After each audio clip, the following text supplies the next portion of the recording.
Bismillahirrahmanirrahim. Assalamualaikum warahmatullahi wabarakatuh.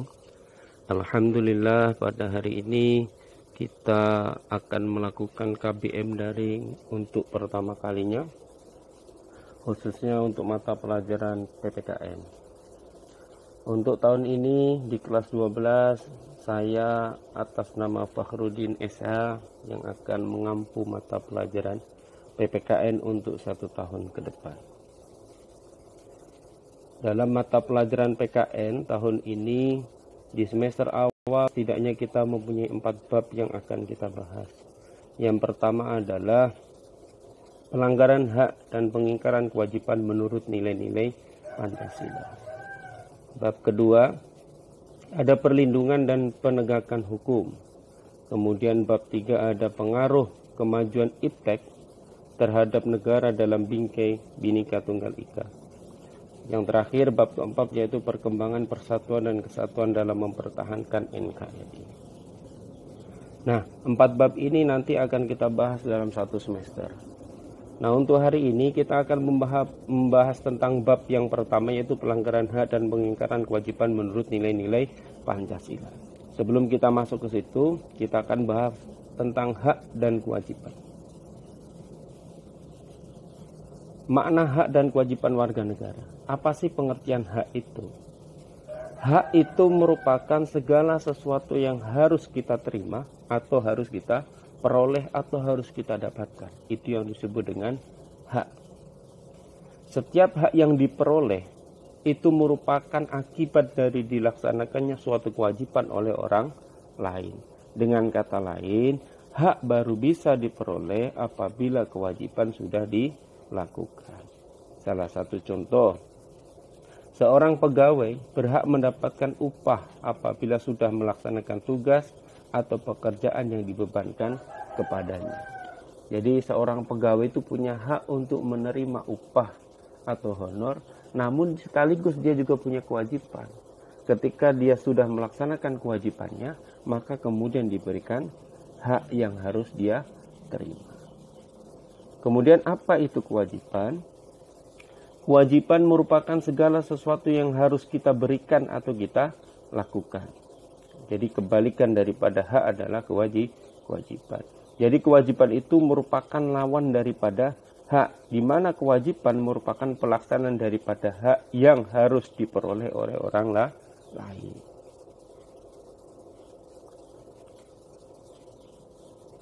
Nah, selanjutnya kita membahas tentang hak asasi manusia dengan hak warga negara. Apakah sama sih konsepsi hak asasi manusia dengan hak warga negara? Selama ini yang sering kita tahu bahwa kita itu sering bicara tentang hak asasi manusia. Apakah hak asasi manusia itu meliputi seluruh hak yang ada pada diri manusia atau tidak? Ternyata konsepsi hak asasi manusia dengan hak warga negara itu tidak sama.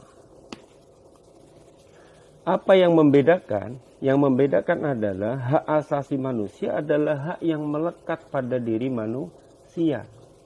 Sepanjang manusia itu hidup dan tidak bisa diambil oleh siapapun, itu adalah hak asasi manusia.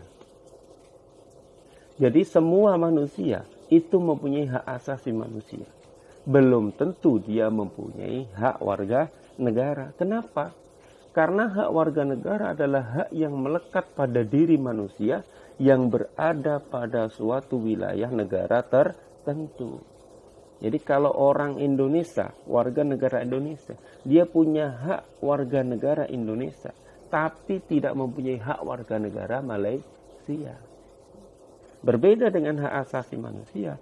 Kalau hak asasi manusia akan melekat kepada manusianya, mau dia di Malaysia, mau dia di Singapura atau di Indonesia, dia tetap memiliki hak asasi manusia. Jadi kesimpulannya adalah setiap manusia pasti memiliki hak asasi manusia, tapi belum tentu setiap manusia memiliki hak warga negara. Selanjutnya, apakah kewajiban asasi dengan kewajiban warga negara itu sama atau beda? Kita bahas satu persatu. Kewajiban warga negara dapat diartikan sebagai tindakan atau perbuatan yang harus dilakukan oleh seseorang warga negara sebagaimana yang telah diatur dalam suatu undang-undang yang berlaku. Kemudian apa itu hak asasi manusia? Kewajiban asasi manusia yaitu kewajiban asasi adalah kewajiban dasar setiap orang. Dengan kata lain, kewajiban asasi itu berkaitan erat dengan diri manusia itu sendiri, bukan sebagai status dia sebagai seorang warga negara. Jadi perbedaannya sama dengan hak tadi. Kalau hak asasi manusia dan hak asasi warga negara itu bedanya karena status warga negara, kewajiban asasi dengan kewajiban warga negara juga dibedakan karena status warga negaranya. Sebagai manusia, kita punya kewajiban asasi. Tapi sebagai warga negara, kewajiban warga negara berbeda dengan warga negara yang lain. Orang Malaysia, orang Indonesia, kewajiban warga negaranya berbeda. Ditentukan oleh undang-undang masing-masing negara. Kemudian hak dan kewajiban warga negara Indonesia. Hak dan kewajiban warga negara terhadap negara. Kemudian hak dan kewajiban negara terhadap warga negara. Jadi yang punya hak dan kewajiban itu sama. Negara punya hak kewajiban kepada masyarakat atau warga negara punya hak dan kewajiban kepada negara. Apa saja itu kita bahas di sini. Hak dan kewajiban warga negara terhadap negara. Kewajiban kita warga negara kepada negara. 1. Hak warga negara. Hak kesamaan kedudukan di hadapan hukum dan pemerintahan. Kita mempunyai hak yang sama di muka hukum. Kemudian kita juga punya kedudukan yang sama dalam pemerintahan.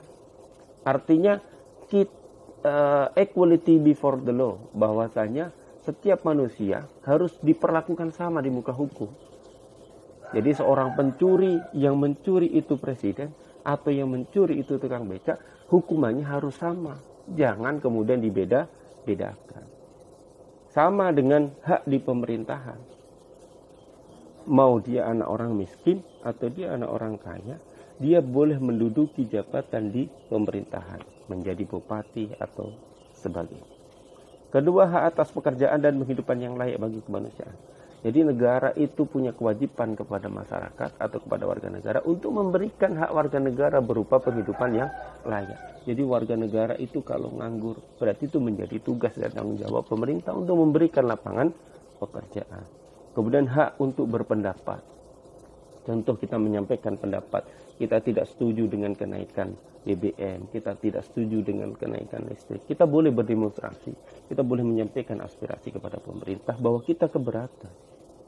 Kemudian kemerdekaan dalam memeluk agama. Sesuai dengan sila pertama Pancasila, kita diberikan kebebasan untuk memeluk agama. Dan dalam Undang-Undang Dasar 45 juga sudah dijamin. Pasal 29. Kemudian hak ikut serta membela negara, hak mengembangkan kebudayaan nasional Indonesia, hak atas kesejahteraan sosial, dan hak mendapatkan keadilan sosial. Kemudian kewajiban warga negara. Kewajiban mentaati hukum dan pemerintah. Nah, ini kewajiban kita kepada negara. Kita wajib mentaati segala hukum yang dikeluarkan oleh pemerintah. Kedua, kewajiban membela negara. Kita juga wajib membela negara. Umpamanya negara dalam keadaan genting, ada wajib militer, kita harus ikut. Tapi bela negara tidak hanya sebatas wajib militer. Contoh, belajar dengan rajin adalah bentuk bela negara bagi siswa. Menjauhi narkoba, menjauhi kehidupan yang bebas, tanpa aturan, itu adalah bela negara bagi anak-anak remaja. Kemudian kewajiban menghormati hak asasi manusia orang lain. Kemudian kewajiban dalam usaha mempertahankan keamanan dan pertahanan negara. Jadi keamanan dan pertahanan negara itu bukan hanya menjadi tanggung jawab Polri dan TNI, tapi juga menjadi tanggung jawab kita bersama. Oke, selanjutnya. Hak dan kewajiban negara terhadap warga negara. Nah, hak negara.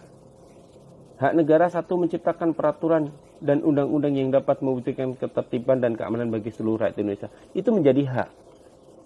Berarti itu menjadi hak negara untuk membuat peraturan. Kita nggak boleh berdemonstrasi, kita tidak boleh menolak apabila kita tidak memiliki alasan yang jelas apakah undang-undang itu merugikan kita atau tidak. Tapi kita warga negara juga punya hak.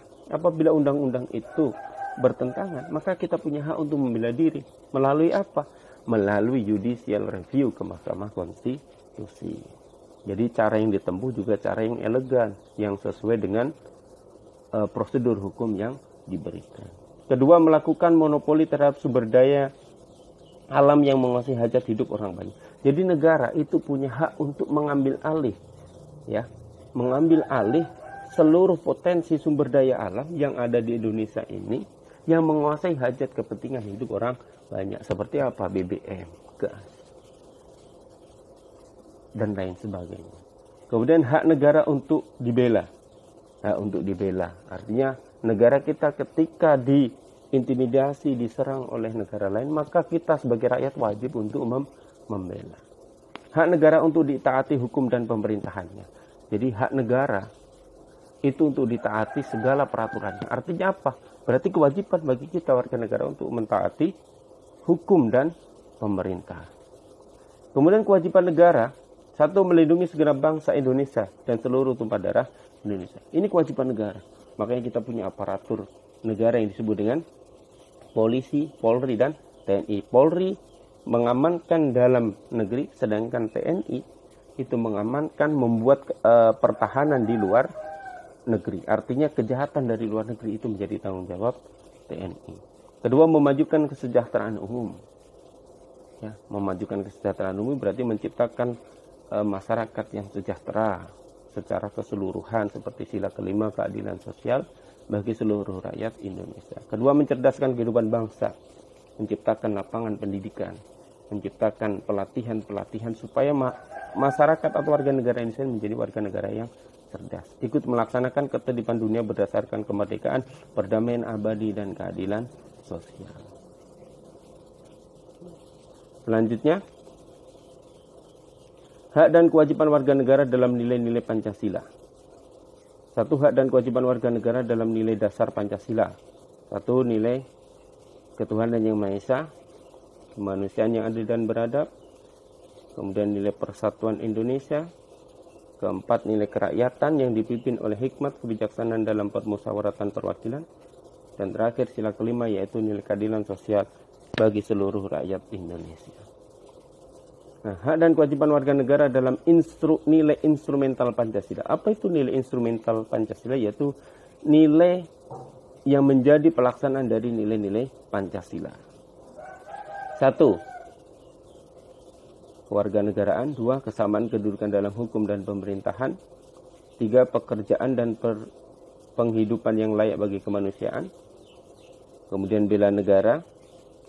Ada kemerdekaan berserikat dan berkumpul. Kemerdekaan memeluk agama, pertahanan dan keamanan negara.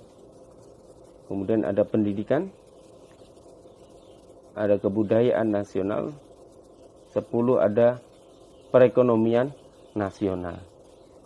11, ada kesejahteraan sosial. Nah, nilai instrumental ini adalah nilai yang ada dalam produk perundang-undangan, terutama yang ada dalam konstitusi kita, Undang-Undang Dasar 1945. Kemudian hak dan kewajiban warga negara dalam nilai praksis Pancasila. Nilai praksis itu adalah nilai yang dihasilkan dalam lingkungan masyarakat. Sikap positif sesuai nilai dalam sila pertama Pancasila. Kedua, sikap positif sesuai nilai kedua sila Pancasila. Kemudian yang ketiga, sikap positif sesuai nilai dalam sila ketiga Pancasila. Keempat, sikap positif sesuai nilai dalam sila keempat Pancasila. Dan yang terakhir adalah sikap positif sesuai nilai dalam sila kelima Pancasila. Artinya bahwa nilai praksis itu adalah nilai yang seharusnya dilakukan oleh masyarakat terhadap Pancasila. Contoh, bagaimana kita bersikap sesuai dengan sila pertama Pancasila. Contohnya kita bekerja sama dalam lingkungan masyarakat, kita melakukan gotong royong tanpa membeda-bedakan suku, agama, dan rasnya. Kemudian kita membantu atau menolong orang lain seperti dalam contoh praksis sila kelima, keadilan sosial bagi seluruh rakyat Indonesia, dan selanjutnya seperti itu di sila kedua, ketiga, dan sila keempat. Umpamanya kita bermusyawarah, tidak boleh memaksakan kehendak kita kepada orang lain. Semua orang harus setuju dengan pendapat kita karena pendapat kita yang paling benar. Itu adalah salah.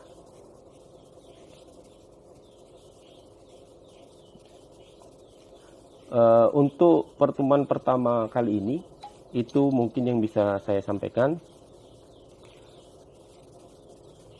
Untuk selanjutnya, silahkan nanti kalian mengerjakan tugas pemantapan materi yang akan saya berikan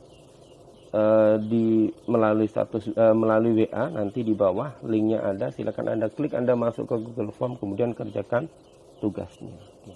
Saya akhiri. Assalamualaikum warahmatullahi wabarakatuh.